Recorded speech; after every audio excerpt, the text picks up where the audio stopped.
problem with the very institutions we should have relied on to inform the public, the general public, the world, about some of these facts. Or whether the facts themselves or the interpretation of some of the things that actually happen. Now, let me start with the issue of values. Who defines the values? Or who doesn't actually have values? When people talk about values sometimes, there's one part of the world that has assumed the sole responsibility and the monopoly of defining values. So the rest of us have no values. We've just to keep learning from these ones who define the values. And by the way, the danger also is, it doesn't matter how long you take learning, you will never qualify. You will just always be branded somebody who has no values or who comes from a place where there are no values. So I want to put this case clear. Those from the north who always assume where BBC comes from, who always think they are the face of values, the rest have to follow. It's a big mistake. It's not true. We have values too. We here in Rwanda, in Africa, we do. No question about it. Second, there are some of these problems we have had in our continent, in Rwanda. Those from the north who define or want to define values have been part and parcel of these problems we have been facing. Some of them have actually been the cause of the problems we face. But at the same time, like the genocide here that took place here in Rwanda, where 1 million people over were killed. Well, I remember, if your memory serves you well too, I'm not inventing anything. The debate that went on at the UN, it was like, these developed rich countries, those who define values, simply took it like, these are just Africans killing each other. These debates were in the open. But you think that is true?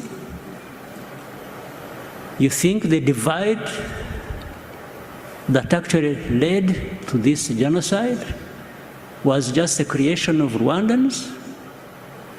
Not the people from the north who actually divided this country? Told people to think of themselves as belonging to one ethnic group and the other to think as belonging to another ethnic group, and therefore they should kill each other. Not only are they different, but they should kill each other. Would you believe that?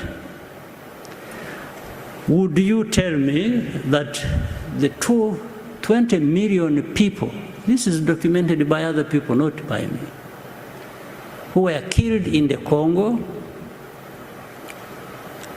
were killed by other Congolese in the old days of King Leopold? And you think all that just disappeared in a moment? Then you had the savages coming over and taking over their own countries and killing each other? And then the others assume the higher ground. They are up there in the north and keep pointing fingers at those of us and think we have no values and we just are there to, we don't respect freedoms, we don't respect human rights. Sure, you think so? BBC, you think so? You take time, you broadcast, and from morning to evening, this is literally just abusing people. You're abusing Rwandans, you're abusing Africans, values. What values do you know, my dear sister, on behalf of BBC? So, I want to assure you, there is nobody in the BBC or anywhere else thereabout who would be holding values better than we do here in Rwanda.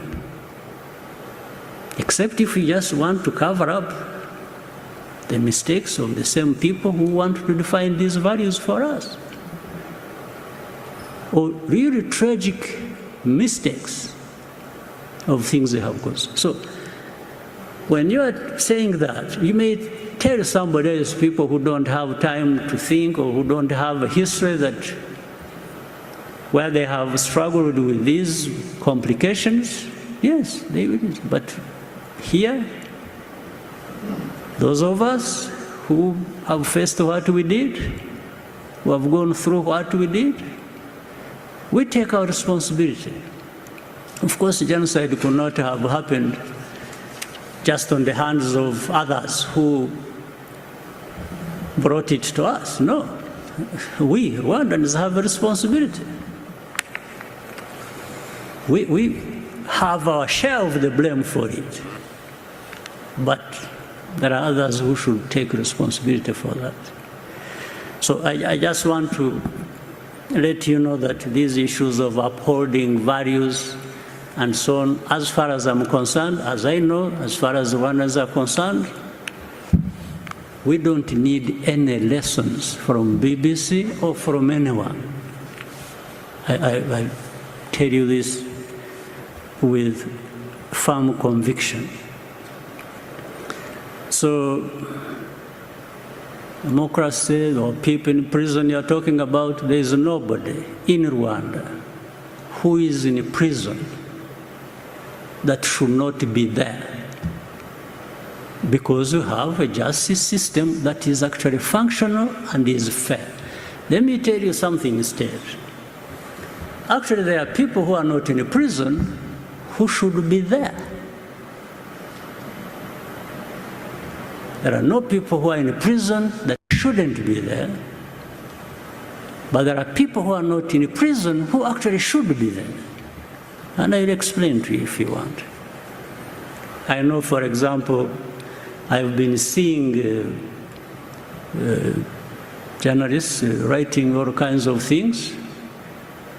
Take somebody, praise her or him, and make them champions of all kinds of things.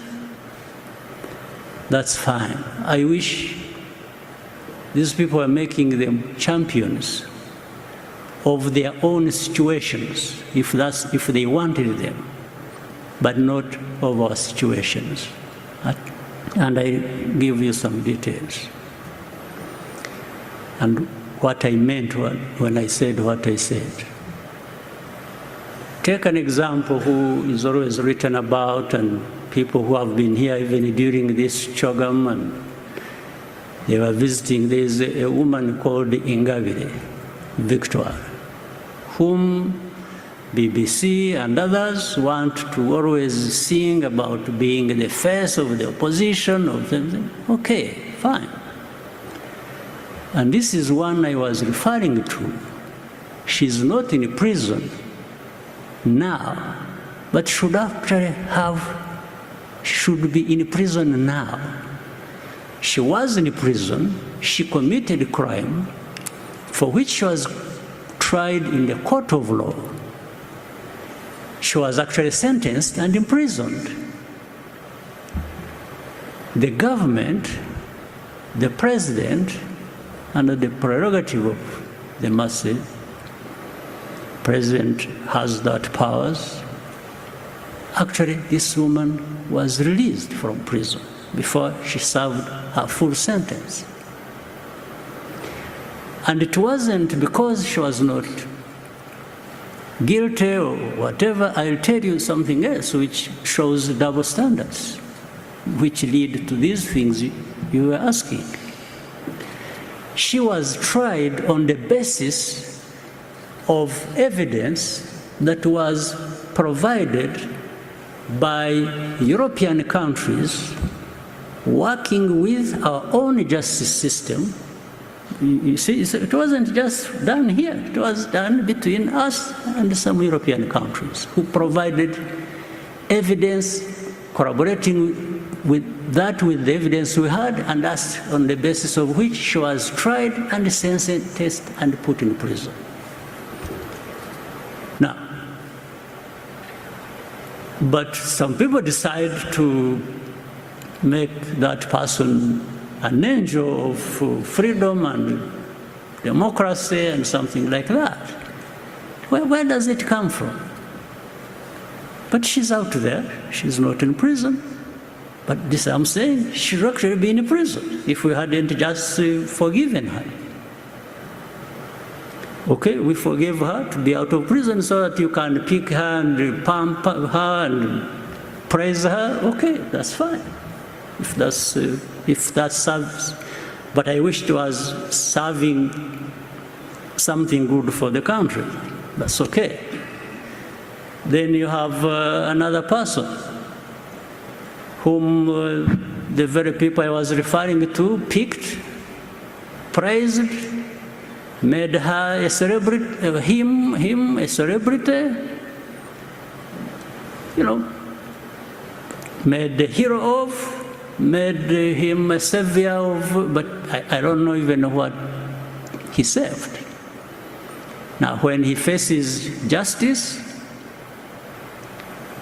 there is evidence, irrefutable evidence. He was tried in the court of law publicly. Nobody questions the facts on which the evidence is based.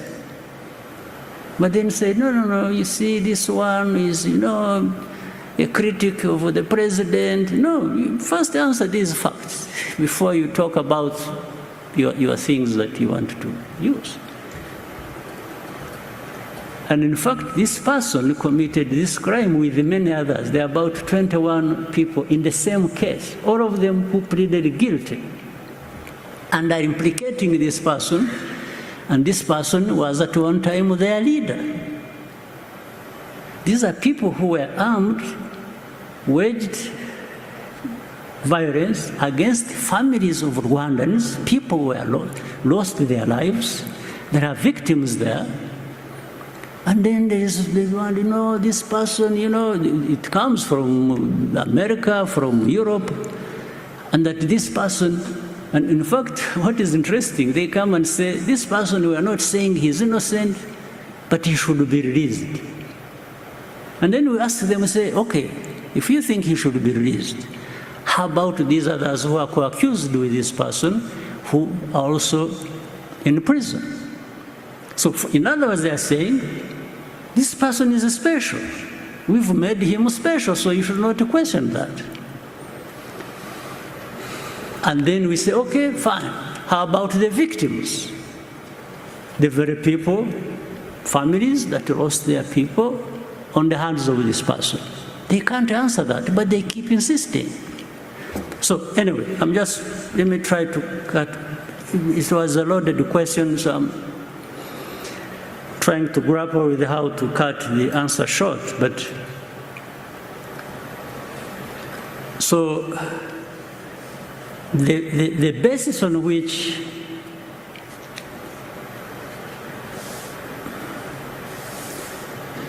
these judgments are made is not necessarily right. It's not correct. So I will let you make a decision at some point what to believe or what you should be making other people believe, but I know by my answer in whatever way,